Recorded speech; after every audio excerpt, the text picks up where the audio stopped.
Hey everybody, Will Gully here with the Recruiting Lounge, and I want to spend a little bit of time talking today about trademarks and licensing. But first, before I get into that, let me just say thank you for watching this video. I know you have a lot of options of things to consume, and I'm appreciative of your time. Now, trademarks and licensing. Little discussed on the recruiting trail. Very little of it is discussed when you're talking to your club coaches. Very little is discussed from an administrative level when recruits are coming to the campus. So this is what you need to know relative to NIL and trademarks and licensing. First of all, every school is organized differently. Some schools have a central office, a central trademarks and licensing office that is responsible for overseeing how their brand, how their logos, how their marks are used in the marketplace.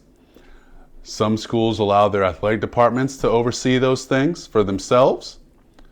And some schools don't care either way.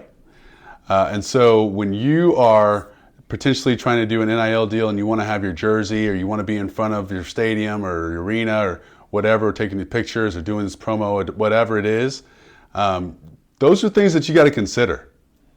Some schools, and I don't know this, some schools are discussing right now whether or not they should charge student athletes, sponsored brands, or the donors for use of their marks when entering into these NIL deals, which is crazy, right? But they're discussing how can a school itself make money off of this in this NIL space.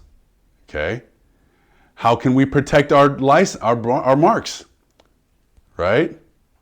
I can tell you a lot of schools, the conversations about using marks goes all the way up to the president's office and chancellor's office of the university. It goes to the legal department. It could get in an email with the attorney general, so that it's private information, not have to be disclosed in any Information Act. Okay, these are all things that are happening behind the closed doors when you're talking about NIL. The schools want to protect their rights and make sure that their marks are not being used in ads that are conflicting with the school. Not everyone is like Gonzaga that has their center on the men's basketball team being a front man for a casino.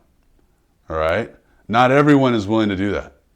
Okay, some spots are just like, hey, alcohol, marijuana, anything around the sex trade or cigarettes, anything.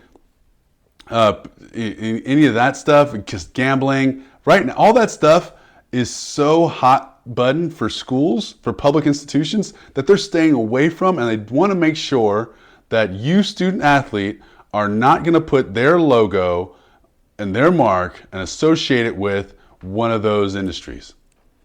Okay, so that just kind of cuts out a whole thing. Now, schools also have relationships with Adidas, with Nike, with Under Armour. Okay, so you want to do a deal with New Balance, right? You see the conflict there. Okay, and a school is going to have to bless that. All right, and now, so there's a lot of those types of interactions that are happening, and the conversations are happening in athletic departments across the nation. Okay.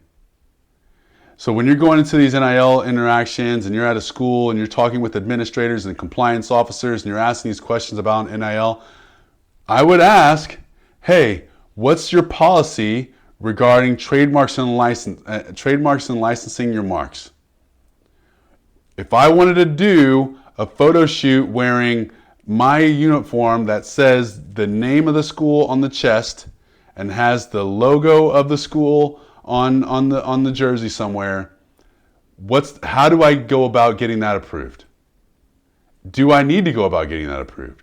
Do I need to pay for that for using that mark?